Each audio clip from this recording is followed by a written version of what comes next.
Hello everyone, thanks for tuning into the channel today. Today I'm going to talk about Texas rigging and how to set it up and how to rig everything up on a Texas rig. I got some worms, I got a grub worm, I got creature baits, and I have crawl baits. So I'm going to show you how to hook all of them up on the Texas rig, how I hook them, how I rig them up, the size weights. It's going to get a little lengthy here, so just keep tuned in. I'm going to try to make it as quick as possible to go over them all, how to rig them all, what I throw them all with. If you would, subscribe to the channel if you guys would, and like the video. If you like the content I'm putting out, that would be appreciated. All right, let's get into this. The first thing I'm going to talk about is a grub-style worm right here. And I like to throw the grub-style worm on a straight shank hook. Right there's a straight shank. I like red. If you can get red in them, it just kind of depends. It don't ever hurt to have red in there. I think it helps your bite a little more. This one here is a 2/0, and that is a 4.5-inch ringer worm. It's a grub-style worm by Big Hammer Lures. And I just rigged this. You take it up here. You want to go about 1/4 of an inch. That's about on everything. You want to go about 1/4 of an inch and bring it back through just like that right there. Then you want to bring it up here. And I always want to get a bend in there. I like the bend on them because that keeps your worm up on the hook right there. Bring it up over the bend. And then bring it up like that. Kind of bend it up, push it through, and I like to bring it back through just like that and skin hook it. If you guys couldn't see that there, let me show you there. Get out of your way. You bring it through. See how that hooks through right there? And then you want to skin hook that. Bring it back up and just kind of skin hook it. What I mean by skin hook it, you just bring it back up and hook it up into the worm right there. And then that leaves you with that. You got to get it straight though when you do that there. There you go, just like that. That's what that looks. I like to have it straight. That's my personal preference. I've had better results with that. Okay, make sure that is all straight right there. I like to throw that with either a 1/4 ounce or a 5/16 ounce. It just depends on how active the fish are, I have found, or how deep you're fishing too. But I found if you're anywhere under 10 foot, an 1/8 ounce sinker is probably the best. It seems to get you more bites and bigger bites. But if they're biting good and you're trying to cover more water, you can up your size weight to a 1/4 ounce. Have used a 3/8 ounce too, or a 5/16 ounce, but I like to stick it with about an 1/8, or even get away with a 1/16 casting it. You get more bites with that lighter weight. It gives it a more natural presentation. Now the next worm I'm going to talk about is just a 7-inch power worm. I'm sure a lot of guys have heard about a power bait, 7-inch power worm.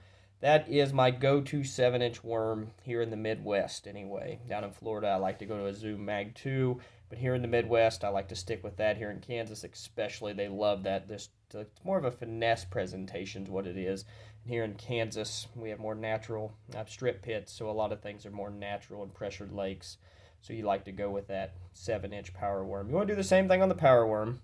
You want to go about 2 rings, which is about 1/4 of an inch. As you can see, little rings on there. You just come through about 2 of them is about perfect on a power worm. I've got this pictured. I forgot to mention the ringer worm. That's just a 2/0 offset there. This one with the power worm, I found a 3/0 works really good. A 3/0 hook seems to be about the right size. You just bring it up, hook it over your offset up there. And then this is a red hook as well. You bring it back through, skin hook it, and bring it down to where it's straight, just like that. I like that skin hook because it helps you penetrate through there a lot better. And also, when coming through cover, it don't want to come out and get stuck in that cover. That's the power worm setup. I like to throw it just like the ringer worm or the grub worm with a 1/4 ounce, or start off with an 1/8 ounce or a 1/4 ounce. If I'm fishing deeper, say over 15 foot, I like to go with a 3/8 or even a 1/2 ounce. All the ones I'm showing you are lead. You can go with the tungsten. I'm not a fan of the tungsten yet. I like the lead still. It's a lot cheaper, but a lot of people tell me the tungsten is better. I have not converted over to that yet. I think I'm going to this year flipping bushes, so I have a smaller weight though. And then the power worm here, or not the power worm, this is a Zoom Old Monster. This is a 10-inch worm. I like to throw the 10-inch worm. The Zoom Old Monster, I like it better. It's actually more slender, and it's got a more finesse presentation than the 10-inch power worm. The power worm's a little wider, so I seem to get more bites on the Zoom Old Monster and have a lot more success with that. And you're going to do that the same way. It's about 2 rings on this too, since it's a bigger worm. I'll come about 2 rings, or about a 1/2 inch. Bring it up through, bring it back through, and bring it up just like that. And this is a 5-inch or a 5/0 offset hook. This is a Gamakatsu. These are not red. If you could find them red, though, red seems to be the best, like I said. And just do the same thing. You hook it through like that. Then you bring it back through. You want the end result looking just like that. You can see on that bigger worm there how that skin hooked back in there. That'll catch fish for you better and keep you from getting hung up as much. And your hook comes through a lot simpler. As you also, on that, I have thrown it on actually last year, not this year, but last year I won a bass tournament on an 1/8 ounce sinker on a 10-inch worm. So that was in the strip pits too. An 1/8 ounce sinker seems to be about the best option if you can get away with it. If you're not trying to cover too much water, the slower the fall, the more bites you seem to get. Or an 1/8 ounce or a 16th ounce. Then if you're fishing deeper and you don't want to wait on it to fall as much or trying to fish a little faster, then you go with heavier weights. Now my next thing I'm going to talk about is creature baits here. I got a missile D-bomb right there, and I'm going to show you how I rigged those up. This one here is a 2/0, or I believe, nope, that's a 3/0, my bad. That's a 3/0 offset. You will want to go with a 1/0 or a 2/0 if you go with a baby D-bomb or a Smalley Beaver and Reaction Innovations, anything smaller. This will be the same thing with like a baby brush hog. A 3/0 to 4/0 hook should work. This one I chose the 4/0, and you come about a quarter inch in. I chose the 4/0 offset because I'll show you here in a second. Right here. Now, this is a 3/0. Yeah, 4/0 was a little bigger on this one. Right there. As you can see, you bring it back through. As you can see there, and you skin hook it just like that. I like to make sure it's flat and even. That might be my own personal preference, but I seem to have the better results. In flipping bushes, it don't get hung up as much. It just looks more natural. And now let's get into a brush hog. Brush hog, I like to go with a 5/0. I like to pull the pinchers. Some people might have preference on that. I seem to get more bites if I pull them. It depends on how active the fish are. Sometimes I won't in colder water. When it seems to warm up, I like to pull all the pinchers apart on those. And then you bring it up about a 1/2 inch on the brush hog since it is bigger. And then bring it up just like so.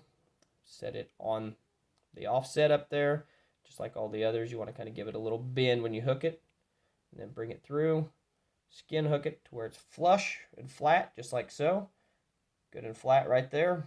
That's how I rig the Zoom brush hog. The baby brush hog's rigged the same way. Just go with a 2/0 or 3/0 hook on it.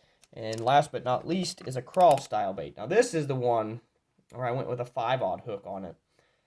It might be a little smaller, but I went the 5/0 hook on the Strike King Rage Crawl. That's what I like to flip in a rage or a crawl style bait. You bring it through. Just about a 1/2 inch. That's about one ring on the Zoom right there, or on the Strike King, my bad. And you bring it up, hook it over just like so, and I'll show you. These have a little indentation on the bottom of them, kind of shows you which side the hook goes in. As you can see there, some baits do, some baits don't. None of the others I have in front of me had that. But the Strike King Rage Crawl does. And I like to bring that and skin hook that just like all the others, but I chose that size hook. You can go smaller on it, but that bass is going to bite it right here towards the back. So you want that hook to be as close to the back as possible. If you go to like a 6/0, it might be a little big and it's going to put a little bend in there. It's not going to set up right. It's going to want to slip out of there. So that's why I went with the 4/0. You want to try to go with as big as possible on every bait if you can get away with it, especially on a bait like this where they're going to grab the end. And you want to be able to hook those fish. That is the rigging there, and I like to throw all those. I said I like to stick with, start with the 1/8 ounce, go with the 1/4 ounce, and if you're fishing, 15, 20 foot of water deeper than that, 3/8 to 1/2 ounce, you can go with tungsten on those because they give a smaller presentation. I prefer the lead still. It's a lot cheaper. But I'm hitting, like I said, I got a lot of buddies throwing the tungsten. They say they've had really good results with it. I'm probably going to buy some this year and start doing the transition over with that. I hope that helped you. You can check out what rod to throw with your Texas rigs. That will be under the rod setup section. I have a whole series coming out on it. I'm going to do another video. I got a video talking about the Texas rig and what rods to throw with that if you're wondering what setups to throw with your Texas rigs. If you guys got any questions, just comment in the sections. Let me know if you guys want to see anything. I'll try to get videos up on it. Appreciate you guys all watching. Thank you.